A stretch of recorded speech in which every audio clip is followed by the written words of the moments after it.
Sejam bem-vindos de volta ao Corte TV Live. Eu sou Júlia Genai. Obrigada por estarem conosco e acompanharem enquanto todos nós estamos de olho, na verdade, em Massachusetts. A pergunta é, foi assassinato ou loucura? Uma mãe está sendo julgada por fazer o impensável. Tirar a vida dos seus 3 filhos antes de pular de uma janela do 2º andar, ficando gravemente ferida. O caso de Lindsay Clancy ganhou enorme atenção, trazendo à tona questões sobre saúde materna, saúde mental e responsabilidade criminal de quem deveria cuidar deles mais do que ninguém. Estamos acompanhando a seleção do júri, que já está acontecendo lá pelo 4º dia. Vamos trazer uma atualização ao vivo de lá com Sierra Gillespie, apresentadora do podcast Scandal, da Law and Crimes Network. E, Sierra, eu entendo que houve algum avanço. Em determinado momento, estávamos retrocedendo em relação à formação dos 18 jurados. Qual é a novidade? Uau, já tivemos um dia e tanto, Júlia. Hoje cedo faltava só um jurado para ser escolhido. Depois, 2 jurados foram dispensados. Então, de repente, precisávamos de 3 jurados. Desde então, mais 2 foram escolhidos. Literalmente, há poucos instantes, outra jurada foi selecionada. Ela está na idade de aposentadoria, é uma mulher mais velha. E isso significa que só precisamos de mais um jurado. E o que é interessante é ouvir a defesa depois que tivemos aqueles 2 jurados dispensados esta manhã, o que foi uma grande surpresa para todos, aliás. Eu conversei com a defesa e eles disseram, sabe de uma coisa? Honestamente, a seleção do júri pode continuar até amanhã, sexta-feira, o que significa que as declarações de abertura provavelmente seriam na segunda-feira. Neste momento, ainda está meio incerto se conseguiremos esse último jurado, mas acho que teremos que esperar para ver. O clima lá. Normalmente não vemos um retrocesso com os jurados. Sim, sempre existe a chance de um jurado ficar doente durante a seleção e aí eles precisam continuar o processo. Mas ter esse tipo de retrocesso, em vez de avançar, quero dizer, isso tem ocorrido desde o início da seleção do júri. A primeira pessoa a recuar foi logo no começo do processo. O que você percebe desses advogados? Até mesmo o pessoal do tribunal às vezes consegue sentir como esse processo é cansativo. Isso é diferente de tudo que já vi antes. Estávamos a uma pessoa de completar o júri de 18 membros e, de repente, 2 jurados foram dispensados. Estamos andando para trás em vez de avançar. Quero dizer, foi um choque total para todos na sala do tribunal. E a defesa tem sido bem aberta com os repórteres, sabe? Dentro e fora das audiências. E eu pude sentir meio que um clima de derrota aqui, tipo, meu Deus, vamos lá. Falei com Kevin, o principal advogado de defesa, há poucos dias, e ele disse que estava pronto para as alegações iniciais hoje. Isso foi, se não me engano, na terça-feira. Agora estamos aqui na quinta-feira. Ele está pronta para dar início a isso. E acho que há uma certa exasperação na sala do tribunal, porque estamos falando de coisas realmente graves, certo? Temos que falar sobre saúde mental. Temos que falar sobre 3 crianças que supostamente foram assassinadas, pelo menos falar sobre como elas foram estranguladas até a morte. Quero dizer, esses são assuntos realmente pesados. E neste momento acho que as pessoas estão simplesmente exasperadas. Tipo, vamos começar logo. Não queremos mais falar sobre isso. Vamos começar com as declarações iniciais. Acho que as pessoas estão naquele momento de ansiedade e espera agora. Com certeza, ainda mais com um julgamento de 6 semanas pela frente. O juiz certamente quer que tudo comece pontualmente para evitar atrasos no andamento do caso. Entendemos que ainda aguardamos a seleção do último jurado e teremos a audiência de moções esta tarde. Pelo que você disse, Sierra, isso ocorrerá mesmo sem o 18º jurado. Isso continua correto? E o que esperamos que aconteça nessa audiência de moções? Sim, é essa audiência de moções que está realmente complicando, porque sem ela terminaríamos a seleção do júri hoje e amanhã já teríamos as declarações de abertura. Mas temos essa audiência muito importante às 14 horas. Isso vai acontecer de qualquer jeito, pelo que me disseram. E essa audiência ela é baseada em uma moção que o Patrick Clancy apresentou no dia 20 de julho. Basicamente, nessa moção, ele estava pedindo que principais provas, como fotos das crianças, fotos da autópsia, até a ligação para o 911 não seria divulgada à mídia, apenas o júri teria acesso a esse material. No tribunal, a ligação seria reproduzida publicamente, permitindo aos repórteres anotar e transcrever, mas não gravar. A mídia está dizendo que quer ter acesso àquela ligação para o 911. Pelo menos, estamos interessadas em ouvir o que aconteceu. Na maioria das vezes, quando algum tipo de crime supostamente acontece, conseguimos acesso à ligação para o 911 imediatamente, antes mesmo de chegar ao julgamento com júri ou condenação ou qualquer coisa assim. É raro não ter acesso à ligação para o 911, o que é muito importante, como Patrick Clancy afirma. Sabe de uma coisa? Isso é muito doloroso pra mim. Se essa ligação para o 911 estiver no mundo, vai ficar lá pra sempre. Já vou ter que testemunhar sobre coisas horríveis e trágicas. Coisas horríveis. Então, ter isso circulando por aí na internet é simplesmente demais pra mim. Claro, a mídia está contestando isso, mas eu vou dizer, de acordo com o Boston Globe, há rumores de que o próprio Patrick Clancy estará aqui para a audiência da moção às 14 horas. Então, sabe, estarei no tribunal para te informar. Sim, claro. Entendo que ele queira manter isso em sigilo, mas algumas informações são de acesso público e veremos como o juiz decidirá. Nossa equipe também está nos informando, Sierra,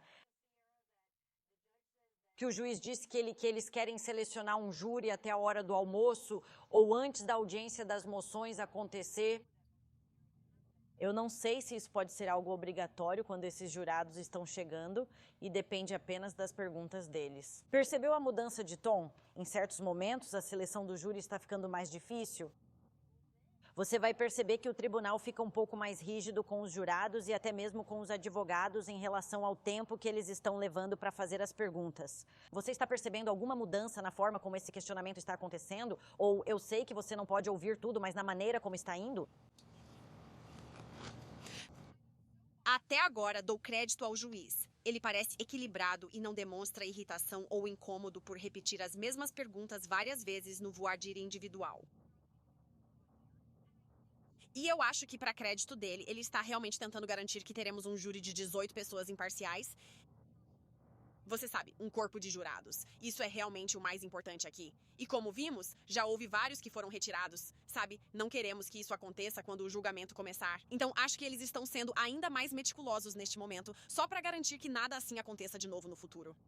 Acho que isso é perceptível em todos. Eles estão meio cansados. Eles estão meio prontos para começar logo. E, sinceramente, agora são mais ou menos 1h da tarde. Normalmente é quando fazemos a pausa para o almoço. Então, talvez eles só estejam tentando seguir em frente na esperança de que vejamos o último jurado. Ótimas informações, Sierra Gillespie. Obrigada por compartilhar tudo. Sabemos que você voltará com atualizações. Todos aguardamos a escolha do último jurado. Então, vamos deixá-la voltar ao tribunal para isso e para a audiência sobre os requerimentos. Enquanto aguardamos, vamos chamar um painel de especialistas para comentar e analisar o caso. Contamos com a patologista forense doutora Priya Banerjee.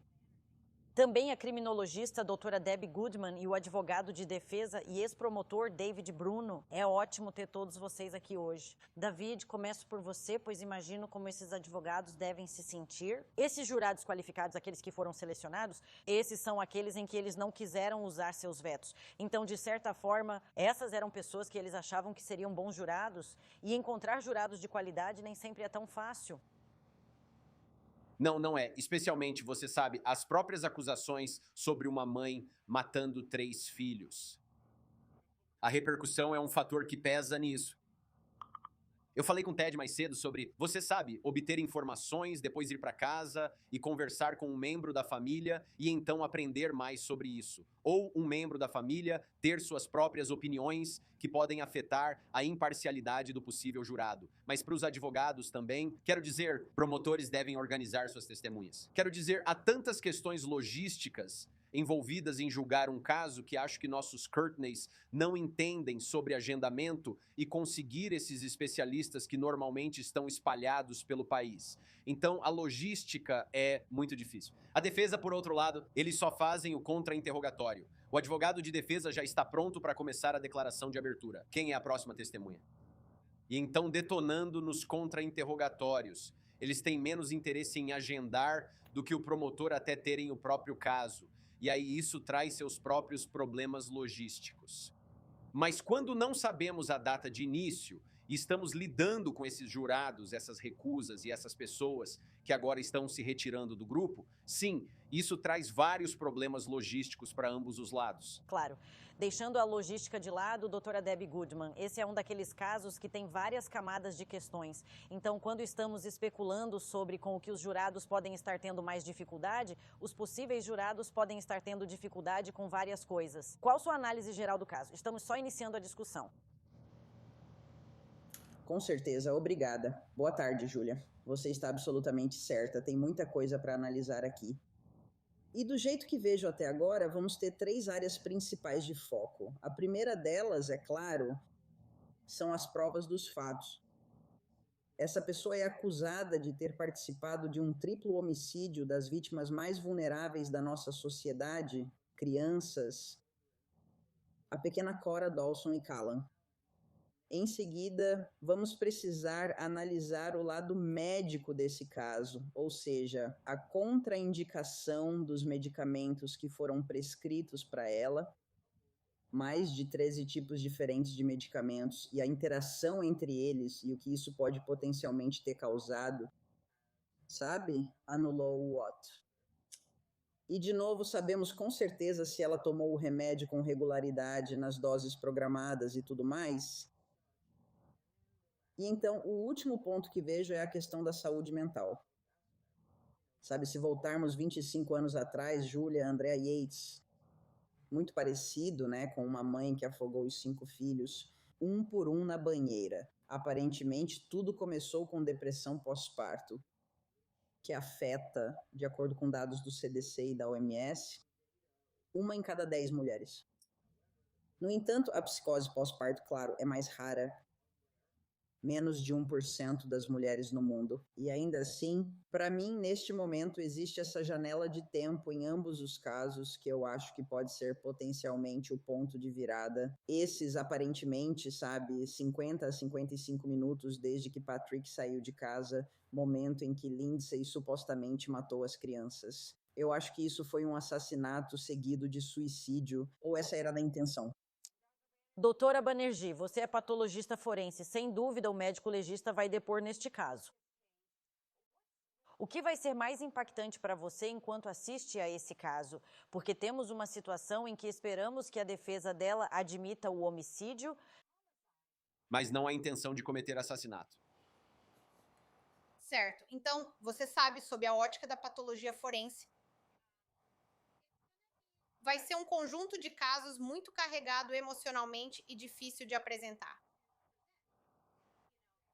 Sabe, são 3 crianças mortas pela mãe e esse fato não está sendo negado, certo? Então ela tem que sentar ali, assim como o júri, assim como o público, todos focando nela, nesses atos horríveis que foram cometidos em um curto espaço de tempo, tudo junto.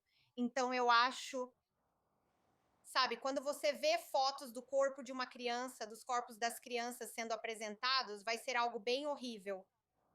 E eu acho que vai ser desafiador. Eu não acho que a causa da morte das crianças seja realmente uma questão aqui. Eu acho, obviamente, os aspectos psiquiátricos disso, que são externos, que é outra parte separada do quebra-cabeça e fora da minha área de especialidade, vai entrar em cena. Mas então eu acho que os jurados vão ter dificuldade em se separar da brutalidade dos assassinatos para então considerar o aspecto psiquiátrico disso. sim, e isso é uma questão separada, mas naquela audiência de moções que vai acontecer às 14 horas, nós vamos poder levar todos para dentro. Sabemos que há algumas objeções por parte do pai dessas vítimas para que essas imagens se tornem públicas. Não seria algo que compartilharíamos na Court TV, é claro? Há uma objeção até para exibi-las em sessão aberta, mas o júri precisa vê-las, o que complica ainda mais. David Bruno, enquanto aguardamos o último jurado, penso que, assim como havia essa preocupação, nós também temos como espectadoras. Que os jurados vão entrar querendo mudar de ideia ou acrescentar motivos para não poderem ser jurados? Você vê algum benefício em trazê-los, já que foram escolhidos individualmente e não todos juntos, como ocorre em outras jurisdições? Para levá-los e fazê-los prestar o juramento, eles ainda não foram oficialmente prestar um juramento como corpo de jurados. Sim, quando eles recebem o número deles, eles claramente têm dificuldades com o número. E, aliás, são 6 suplentes. Sabe, esses são muitos suplentes. Isso está acima do número normal de suplentes. Então eles querem o número deles e com razão, certo? Porque são 6 semanas. Eles vão acabar indo para casa. Existe o risco de um jurado ouvir alguma coisa. Então eu acho bom que eles tenham optado por 6. Só mais uma coisa que todos que nos acompanham aqui no Court TV precisam entender é que quando lidamos com casos psiquiátricos, essa primeira parte vai ser o promotor provando o caso dele além de qualquer dúvida razoável. Eles não vão chamar o psiquiatra forense imediatamente, eles têm o ônus da prova e precisam estabelecer cada um dos elementos e cada uma das acusações primeiro. Então, quando a defesa coloca isso em jogo no caso deles, eles vão tentar apresentar a sua defesa. E depois o promotor entra com a réplica dele. E então ouviremos os promotores testemunhas psiquiátricas, mas não se trata apenas de saúde mental inicialmente, embora ouviremos o tema de saúde mental e comportamento dirigido a um objetivo ou medicações ao longo de tudo. Algumas partes deste caso devem ser apresentadas como são, e o promotor deve provar o caso antes das defesas afirmativas. Que bom que você mencionou isso, pois houve uma petição da defesa para bifurcar o julgamento, separando a fase de culpa da fase de insanidade. O juiz negou. Isso é bem atípico. Então, o julgamento vai prosseguir de uma só vez com esse grupo de jurados.